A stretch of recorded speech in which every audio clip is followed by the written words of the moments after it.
Why does happiness elude us as soon as we try to catch it? We live in a world that incessantly imposes on us the idea that happiness is the main goal of life. Social media, self-development books, and even casual conversations constantly promise that happiness is about to come if you take one more step. But what if it's this urge that makes us unhappy? Friedrich Nietzsche, a philosopher who was not afraid to challenge the generally accepted truths, believed that the search for happiness is a mistake.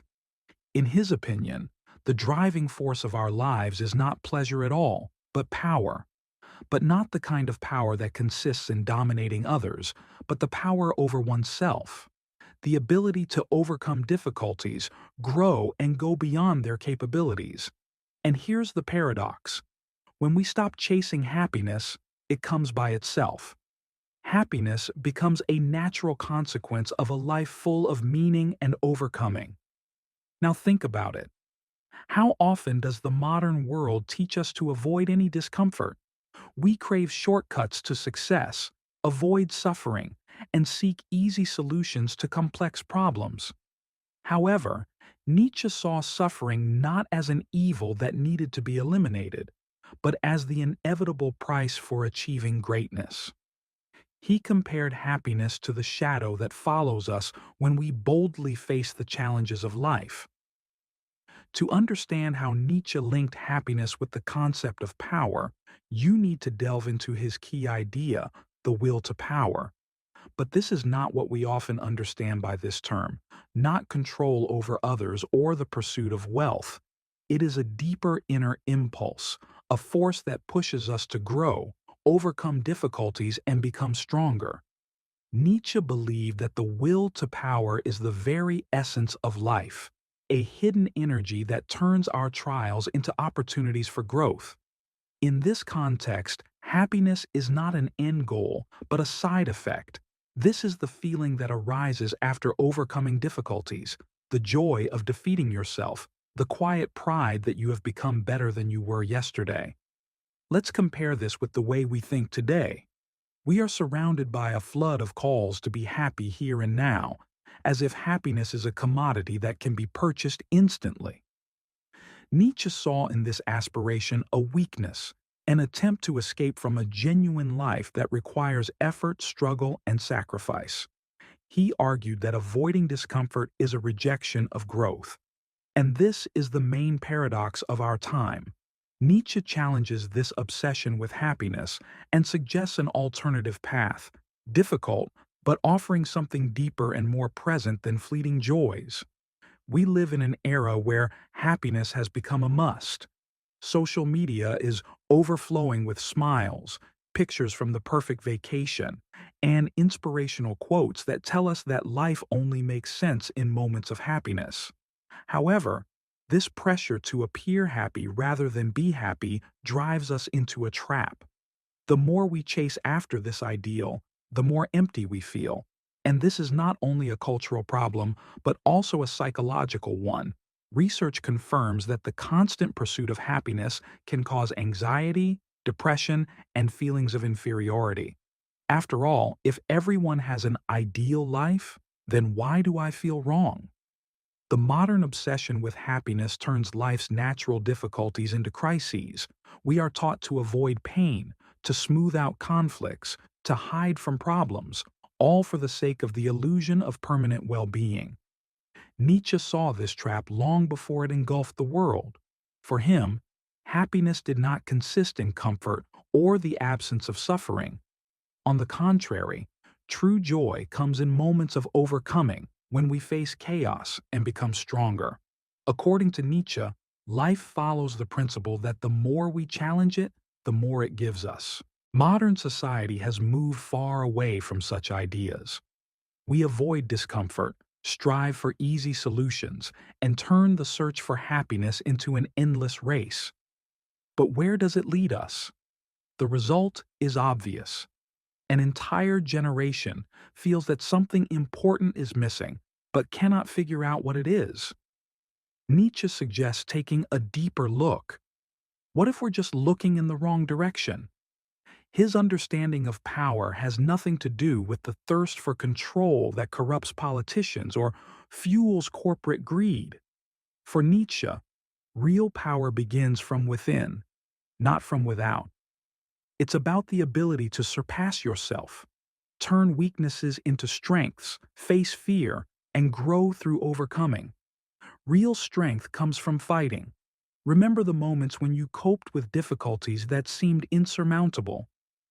Maybe you've overcome your fear, achieved a difficult goal, or picked yourself up after a fall. The satisfaction you experienced was not the result of an easy path, but of a willingness to face a challenge. For Nietzsche, this is exactly what power is: the growth that occurs when we reject the easy and accept the difficult. It is the force that shapes us as individuals. But why is this idea so important today? We live in a world that rewards quick decisions, miracle diets, life hacks, and instant results. True power doesn't come instantly. It takes time, effort, and often pain. Nietzsche believed that avoiding suffering is avoiding power itself. For him, discomfort was not an enemy, but a catalyst, something that pushes us to develop if we dare to take on the challenge. This kind of power changes our outlook on life. It frees us from the victim mentality. Instead of blaming circumstances or other people, we begin to realize that we are able to manage our own transformation. Life ceases to be something that just happens to us and turns into a process that we actively create. And here's the paradox. The more we accept this philosophy of power, the closer the happiness that seems so unattainable becomes. Not because we chase it, but because it comes by itself, as a natural consequence of our inner growth. The modern world tries to protect us from suffering at all costs. We are surrounded by painkillers, therapies, and promises of instant solutions that supposedly relieve us of pain. But Nietzsche offers a completely different view. Instead of running away from suffering, he urges us to accept it as an inevitable part of the path to greatness. But what if suffering is an integral part of life that should not be avoided, but should be accepted? For Nietzsche, it was not just an inevitability, but also a powerful tool for transformation. He argued that pain can give us lessons that are not available in moments of ease and comfort.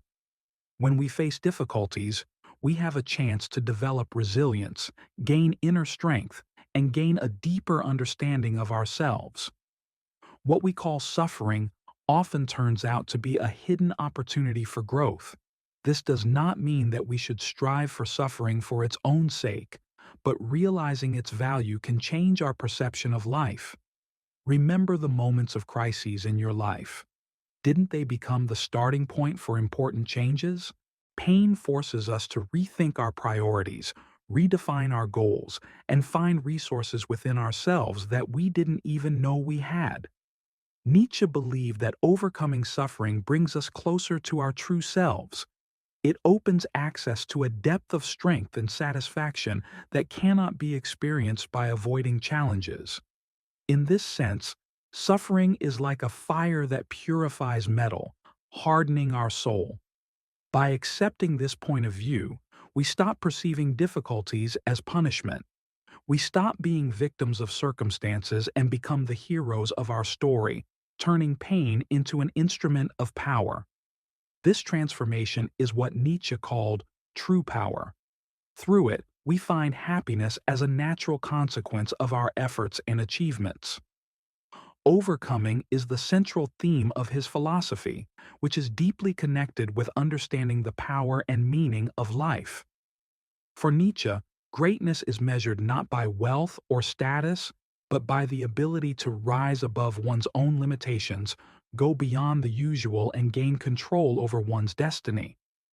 The process of overcoming, in his opinion, is what makes us truly human. There is a potential in each of us, a force that is waiting for the moment to unfold. Every problem, failure, or pain experienced is not just a test, but a stepping stone to unlocking this power. Nietzsche believed that the path to greatness is always full of obstacles, but it is thanks to these challenges that we become stronger. Each step on the path of overcoming not only strengthens us, but also forms in us the resilience and flexibility that help us cope with future difficulties. This idea resonates in all aspects of life: personal growth, career, and relationships. Overcoming is not just a struggle, but a process of transformation that allows us to go beyond the ordinary and get closer to our true potential. Think about the great historical figures who faced huge challenges before succeeding. For example, the story of Steve Jobs is a vivid example of how overcoming difficulties leads to greatness. When he was fired from the company he founded himself, it could have broken him. But instead, he came back, transformed Apple, and turned it into one of the most influential technology companies in the world. This example confirms that overcoming adversity strengthens us and prepares us to achieve outstanding goals. Overcoming is also closely related to our self-belief, to self-efficacy. When we overcome even small obstacles, we create a positive cycle. Confidence grows, motivation increases, and we begin to look for new challenges. This approach changes our perception of a meaningful life. Happiness ceases to be the ultimate goal. It becomes the natural result of growth and overcoming. Setting goals plays an important role in this cycle. Nietzsche emphasized that our goals must be deeply meaningful and authentic. We often let external expectations shape our aspirations. We follow what society dictates, what parents expect from us, or even what social media imposes. But true strength is born when we set goals that match our inner values and dreams. To identify meaningful goals, it's worth asking yourself a few important questions. What do I really want? What aspirations inspire me? These are not superficial reflections, but a deep analysis of our desires and motives. When our goals reflect what is truly important to us, we gain true meaning in life. Let's take a simple example: the difference between the goal "I want to be rich" and "I want to change people's lives for the better." The first goal is focused on the external result, and the second, on the inner meaning and values. It is these meaningful goals that give us the strength to overcome difficulties and reach our true potential. The first goal, such as the pursuit of wealth, may seem attractive on the surface, but the second, the desire to change the lives of others for the better, has a deeper motivation. Such goals are rooted in our values and genuine desires, which makes them a powerful source of inspiration. They allow you to work on something that goes beyond simple material aspirations and give you a sense of meaning and satisfaction. It is important to remember that goals should not be static. As Nietzsche noted, their nature is dynamic. They must evolve with us. As we grow, our priorities and attitudes change, which means that our goals require regular review and adjustment. This approach not only keeps them relevant, but also pushes us to go beyond the usual, contributing to personal development. Every step towards meaningful goals becomes not just an achievement, but an opportunity for self-improvement. This creates a virtuous cycle. We grow by setting ambitious goals for ourselves, and each step we take increases our confidence and inner strength. This process is not an endpoint, but a journey that makes life more fulfilling and meaningful. Self-improvement, in the context of Nietzsche's philosophy, is a continuous cycle. Each achievement is not a finale, but a preparation for the next challenge. Life, in his opinion, is a battlefield full of hidden possibilities. Every victory, no matter how small it may seem, equips us with the tools and experience to face new challenges. It is through this process that we unlock our potential, become stronger and closer to our true selves. This view of life and suffering echoes Nietzsche's concept of overcoming and strength. In his opinion, suffering is not an enemy, but a necessary element of life that can become a source of strength if we learn to use it for our growth.